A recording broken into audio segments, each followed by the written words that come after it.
Bonjour à toutes et tous, je suis Nina de la team Régénère. Je vous souhaite la bienvenue dans ce 4e épisode de notre série Breaking Through. Et si vous nous rejoignez aujourd'hui, souvenez-vous que dans l'épisode 2, on a plongé au cœur du système émotionnel. On a vu comment une émotion refoulée, non vécue, elle se fige, elle se déforme, elle devient une anxiété, une compulsion ou une fuite. Et on a vu une chose essentielle, une émotion, ce n'est pas un concept mental, c'est un mouvement du corps. Quand elle n'est pas vécue dans le corps, quand elle n'a pas pu trembler, bouger, se décharger, elle se bloque. Et ce blocage, il devient une pression interne, un brouillard, une tension ou une addiction. Et aujourd'hui, on va franchir une étape décisive. On va revenir au corps. Parce que si l'émotion est un mouvement, alors le corps en est la clé. Je dirais même peut-être la seule. Pas votre mental, pas votre volonté, pas votre analyse, mais le corps. Et pour comprendre ça, il faut d'abord regarder le monde dans lequel on vit. On parle beaucoup de plaisir, mais on le confond presque toujours avec la stimulation. Nos vies, elles sont saturées. Écran, scroll, notifications, sons, messages, vidéos, sollicitations permanentes. Et plus la stimulation augmente, plus notre sensibilité naturelle, elle baisse. Plus la dopamine, elle est sollicitée artificiellement, plus elle se dérègle, et plus le réel, il devient fade. Et c'est ça aujourd'hui le drame silencieux. On croit chercher le plaisir, et en réalité, on cherche à fuir l'absence de plaisir. On veut créer la surstimulation. Donc on va y revenir pendant ce podcast justement. Alors n'oubliez pas, pour ceux qui le souhaitent, vous pouvez obtenir les PDF de ces podcasts. Ça peut être sympa pour revenir dessus. Pour ça, c'est très très simple. Vous vous abonnez à la newsletter et après la diffusion, le week-end, vous recevrez dans votre petite boîte mail la newsletter avec le lien pour télécharger le PDF. Donc, quand le corps est déserté, quand il est plus habité, quand on ne sent plus sa propre respiration, sa faim, sa fatigue, sa chaleur, son rythme, le corps il cherche des substituts. De la vitesse, du sucre, du bruit, du mouvement continu, des micro-décharges dopaminergiques pour donner l'illusion d'être vivant. La dopamine, elle se met à tourner dans le vide sans racine, sans retour sensoriel et donc sans satisfaction. Alors on en veut plus, davantage, plus de bruit, plus d'images, plus de scroll, plus de stimulation, jusqu'à ce que la vie elle-même perde sa texture. Et c'est là qu'il y a un cercle vicieux qui s'installe. Plus on se stimule, plus le monde réel devient insipide, plus il devient insipide, plus on a besoin de se stimuler. Donc dans cet épisode, on va faire l'inverse, justement. L'inverse exact de ce que nous propose notre société. On va revenir au corps, à l'inconfort et au vrai plaisir. Au plaisir incarné, celui qui apaise au lieu d'exciter, celui qui nourrit au lieu de vider et celui qui redonne de la densité à la vie. Parce que le plaisir, ce n'est pas dans l'écran, il est dans la respiration, dans le mouvement, dans la vraie faim, dans l'effort, le contact, le silence ou dans la présence. Le plaisir, c'est pas un pic dopaminergique, c'est un retour à l'ancrage, à la densité, à la sensation. C'est un retour à soi et c'est par là qu'on va commencer. Donc on va voir tout d'abord la physiologie du plaisir vrai. Parce qu'on confond très souvent plaisir et stimulation. Alors que le plaisir réel, c'est un état beaucoup plus profond, beaucoup plus lent et incarné. Absolument à l'opposé du flash dopaminergique qu'on recherche aujourd'hui. Le vrai plaisir, il ne réside pas dans la décharge instantanée, mais dans la régulation subtile de l'organisme, dans une orchestration harmonieuse de plusieurs systèmes neurobiologiques qui, quand ils fonctionnent ensemble, produisent un sentiment de complétude, de cohérence intérieure et d'enracinement corporel. Alors, en premier, on a la dopamine, cette fameuse tension vers la vie. La dopamine, d'abord, c'est pas l'hormone du plaisir comme on l'entend partout. Elle est l'hormone de la tension vers quelque chose. C'est celle qui met en mouvement, qui aiguise le désir, qui va créer l'élan. C'est elle qui dit « allez, avance, explore, vas-y par là ». Mais elle ne crée pas la satisfaction. Elle ne fait que préparer le terrain. Si elle est seule, sans contrepoids, elle devient tyrannique. Elle va pousser à chercher, à vouloir, à anticiper, à espérer, mais sans jamais permettre au corps de se poser. En deux, on a les endorphines, pour la récompense du corps justement après l'effort. Donc, à l'inverse, ces endorphines, qui sont les opioïdes naturels de l'organisme, elles viennent donc après l'effort, le froid, la marche ou un dépassement de soi. Et elles procurent ce relâchement physique et nerveux que le corps attend comme une résolution. Elles ne produisent pas une montée, mais une détente profonde. une sorte de soupir physiologique qui signifie « là c'est bon, tu as traversé quelque chose, tu peux te reposer maintenant ». En 3, on a l'ocytocine, le plaisir du lien et du contact. L'ocytocine, elle, c'est l'hormone du lien, du contact, du toucher, du regard partagé. Elle ne s'élève pas dans une stimulation, mais dans la relation et la confiance, la présence avec l'autre. C'est elle qui apaise l'amygdale, qui relâche un peu la vigilance et qui va ramollir justement les tensions du ventre et qui va réchauffer la cage thoracique. Elle donne ce sentiment de sécurité intérieure qui nous rend moins avides de la dopamine et moins dépendants, moins compulsifs. Alors en 4, on a la sérotonine, la satisfaction justement qui est plus stable.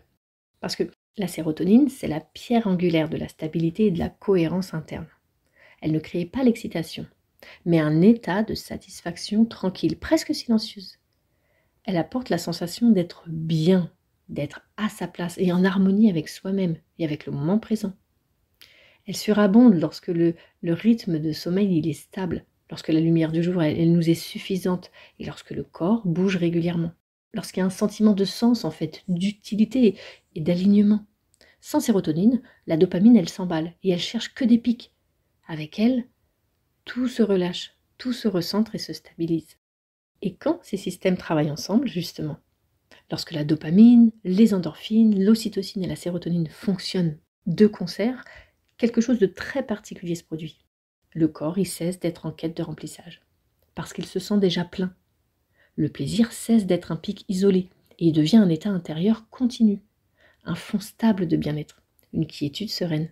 C'est ce qu'on ressent justement après une longue marche, une discussion vraie, un bain froid, une danse, un câlin profond, un moment de silence en nature ou un repas simple partagé avec quelqu'un qu'on aime. Ce n'est pas une stimulation, c'est une résonance. Et ce point il est fondamental, parce que ce type de plaisir, il ne peut exister que si le corps il est réellement habitué. Si la respiration elle est présente, si la faim elle est ressentie comme une vraie faim, si la fatigue elle est reconnue et respectée, et si le mouvement il n'est pas mécanique mais il est vécu, si le contact par exemple il n'est pas anticipé mais ressenti dans le moment même. La présence à son corps, c'est la condition du plaisir réel.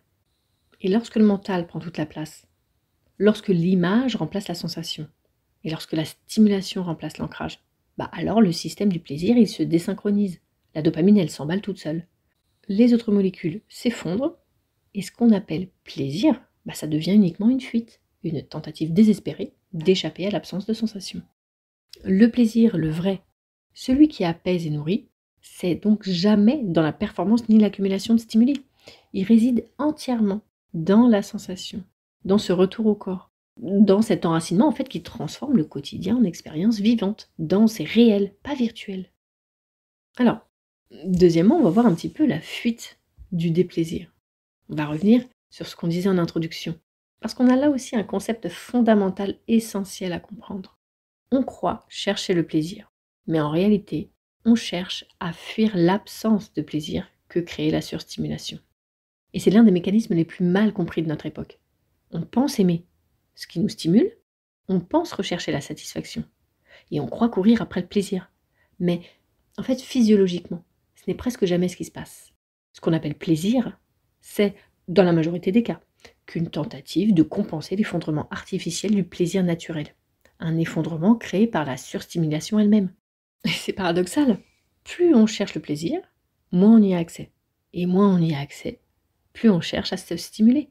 C'est le cercle vicieux qui est au cœur de toute conduite addictive. Oui, chaque stimulation dopaminergique s'appelle un rebond négatif. La dopamine, contrairement à ce qu'on croit, c'est pas l'hormone du plaisir. C'est l'hormone de l'anticipation, comme on l'a vu, de la tension vers quelque chose et du mouvement intérieur qui pousse à agir. Mais plus le pic dopaminergique est artificiel, sucre, réel, porno, scrolling, tous ces trucs-là, plus le cerveau il réagit par un rebond négatif. La dopamine, elle chute en dessous de son niveau de base immédiatement après le pic.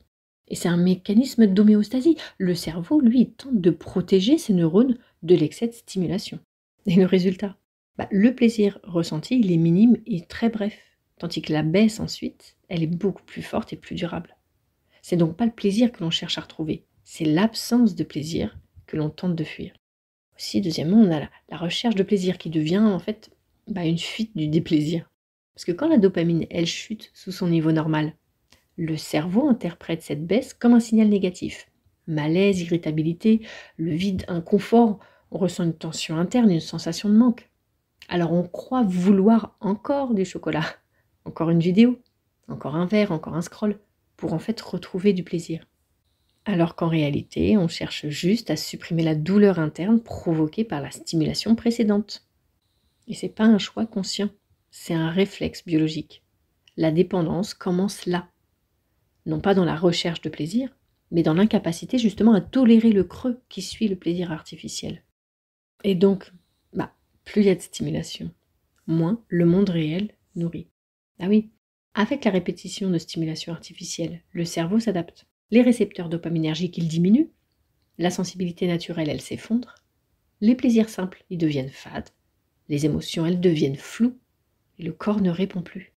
On entre alors dans un état que les neurosciences appellent l'hypodopaminergie. C'est un état où le tonus dopaminergique de base, il est si bas que le monde, littéralement, il perd son relief. Les couleurs semblent moins vives, les sons ils sont moins riches, les textures elles sont moins intéressantes, les relations elles sont moins vibrantes. Et non pas parce que la vie elle est devenue pauvre, mais parce que le cerveau ne parvient plus à en extraire la moindre étincelle. Le niveau de stimulation artificielle ayant été si élevé, si fréquent, si constant, que le système nerveux a réagi exactement comme il réagit face à toute surcharge en fait. Il a baissé sa sensibilité pour se protéger.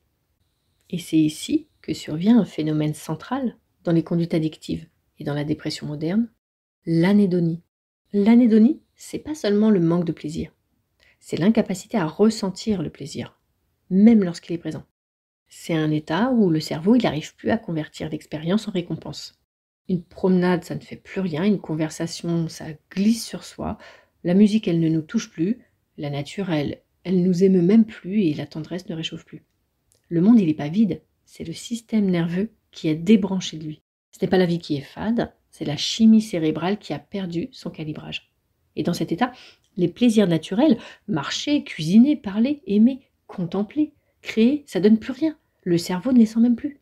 Alors il réclame des plaisirs artificiels de plus en plus intenses. Non pas pour profiter, mais pour sentir quelque chose en fait. Et quelles sont les bases de toutes les addictions ? C'est de fuir l'état neutre qui est devenu inconfortable.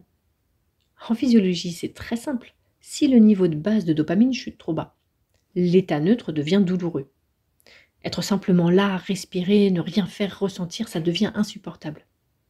C'est ce qui explique justement l'incapacité à rester dans le silence, l'ennui chronique, la recherche compulsive d'écran, la recherche compulsive de nourriture, l'agitation permanente, la difficulté à dormir sans stimulation et la fuite de toute émotion authentique. Ce n'est pas un problème moral, c'est une dysrégulation du système de récompense. Quand l'état neutre est douloureux, le cerveau il n'a qu'une seule stratégie, chercher un stimulus pour fuir ce vide devenu insupportable pour lui. Et c'est là que naissent toutes les addictions. Du coup, la solution, est-ce que ça ne serait pas de réapprendre à habiter le creux ? Le travail, il ne consiste pas à réduire les plaisirs, ni à avoir plus de volonté. Il consiste à réparer l'état neutre, c'est-à-dire à réhabituer le corps à la lenteur. C'est redonner du tonus aux récepteurs dopaminergiques, restaurer la capacité en fait d'éprouver du plaisir naturel. Et ça passe par plusieurs choses. Par exemple, par une respiration lente, par le silence, le jeûne ou les micro-privations, le froid à dose progressive par exemple, le mouvement adapté, l'inconfort accepté, la présence au corps et évidemment la réduction graduelle de la stimulation artificielle. C'est littéralement une rééducation du système nerveux.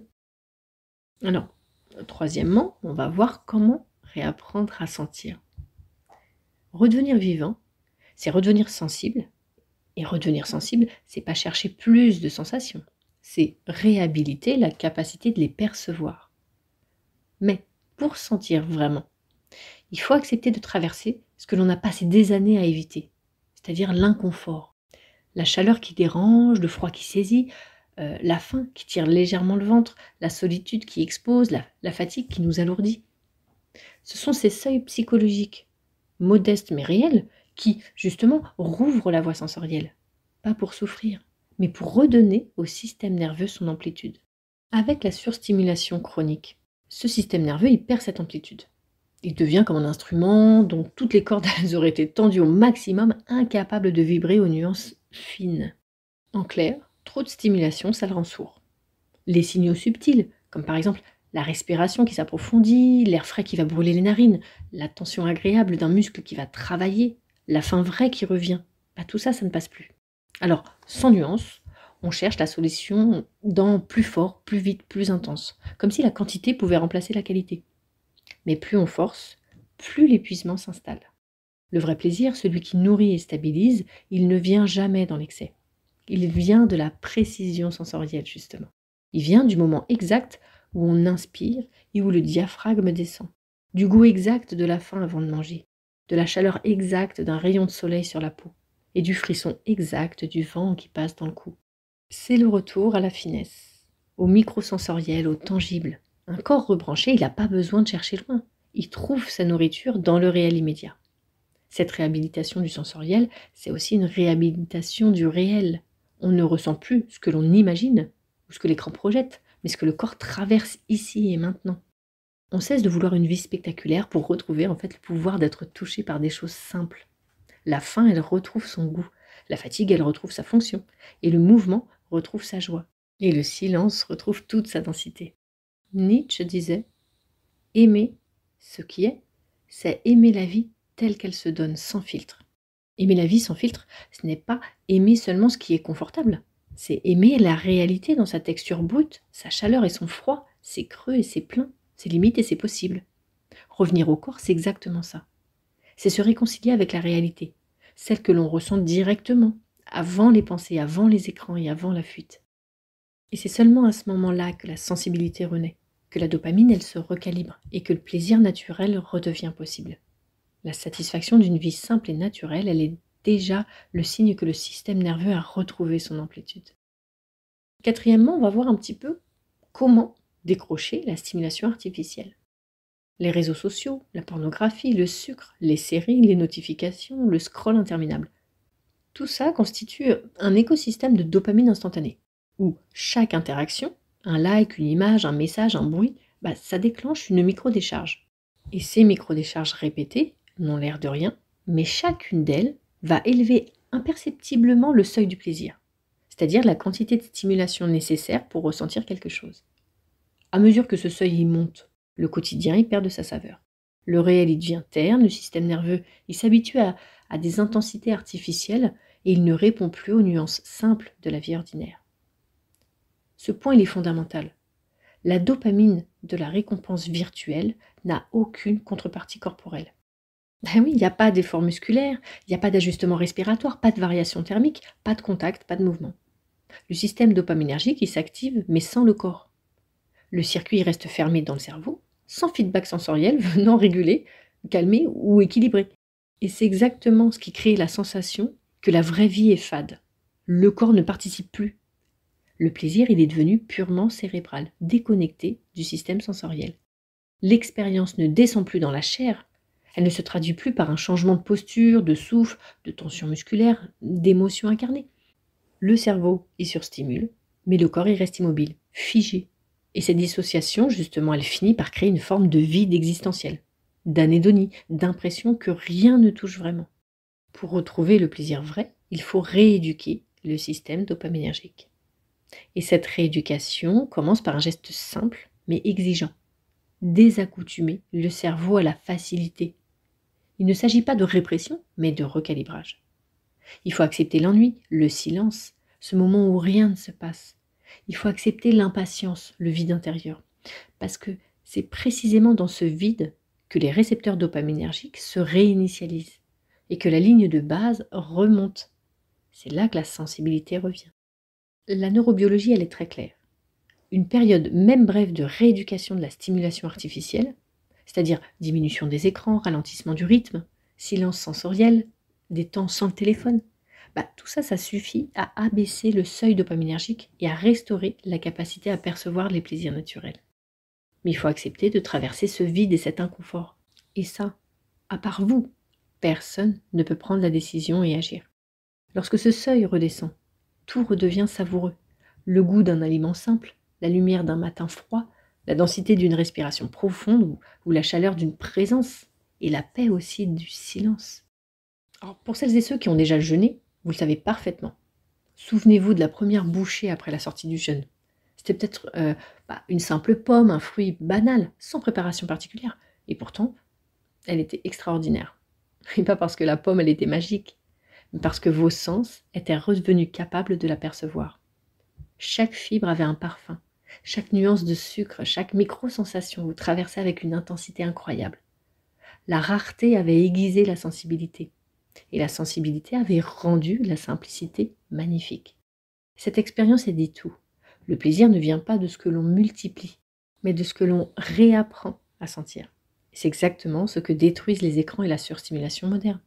Ils nous privent du pouvoir de savourer. En fait, ils vont émousser la perception et ils nous coupent de la rareté et donc de la valeur. Revenir à la sobriété sensorielle, c'est pas se priver, c'est justement retrouver la capacité d'être touché par le réel.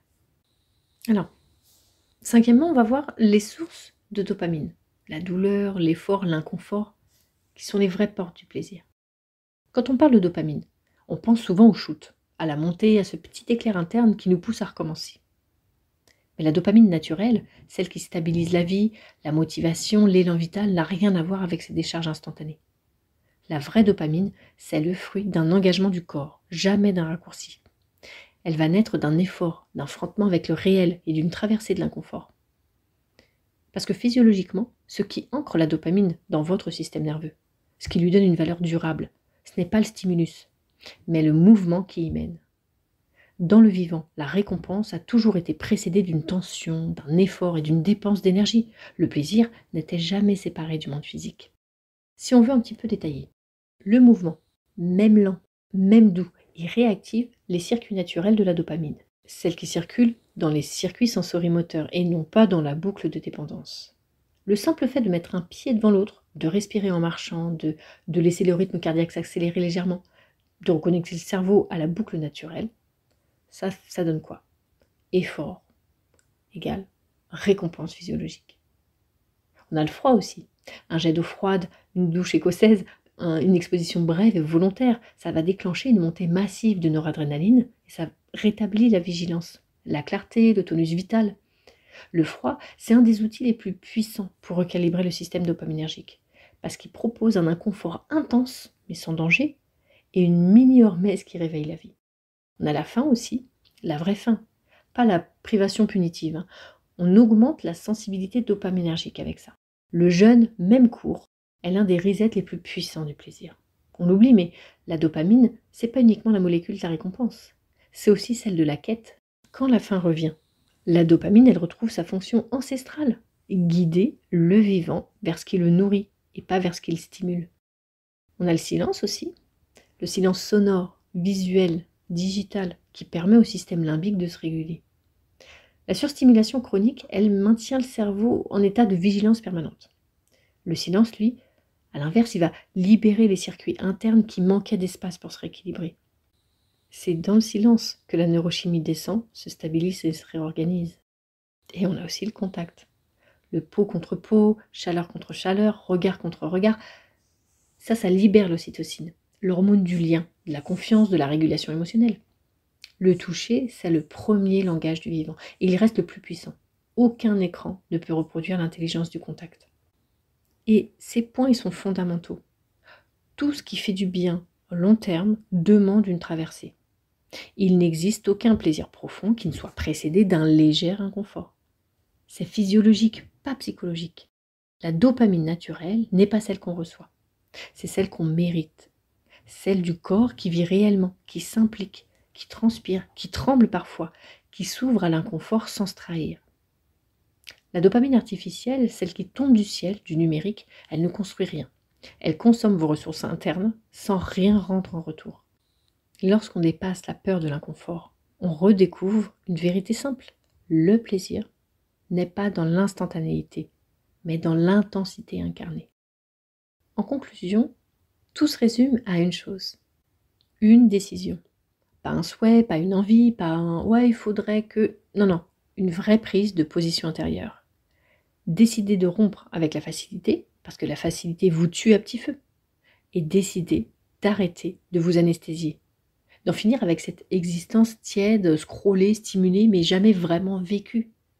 Nietzsche disait « Deviens ce que tu es ». Pas ce que ton confort réclame, pas ce que ta bête elle te murmure, mais ce que tu es réellement quand tu cesses de fuir. On ne parle pas d'héroïsme, on parle d'un choix radical. Rompre avec ce qui vous coupe de vous-même. Ce choix, il est ni moral, ni psychologique, ni spirituel. Il est physiologique. Parce que tant que vous alimentez la boucle du plaisir artificiel, votre système nerveux restera en hypodopaminergie. Votre corps restera déserté et votre vie vous semblera plate, sans relief et sans joie réelle. Prenez le froid, le chaud, le mouvement, la faim, le silence, la présence. Prenez ce que vous voulez qui vous remette dans le réel. Peu importe la porte, toutes mènent au même endroit, le retour à vous-même. Ce podcast n'est pas une théorie, c'est un appel à redevenir vivant. Même si ça fait mal à sentir, même si c'est rugueux, à revenir dans le corps, et même si ce corps raconte des choses que vous auriez préféré éviter. La fuite, la stimulation, ce sont des chemins faciles. Mais la facilité, elle vous vide et vous enlève la sensibilité, le courage et la présence. Elle vous sépare de la seule chose qui vous appartient vraiment, votre vie vécue de l'intérieur. Alors voici la question, la seule vraie question. Voulez-vous continuer à être spectateur de votre vie ou décider enfin d'en être l'auteur? Cette décision-là, personne ne la prendra pour vous. Mais une fois prise, tout devient possible. Parce que le corps suit toujours l'esprit qui s'engage. Et c'est là où commence la rupture.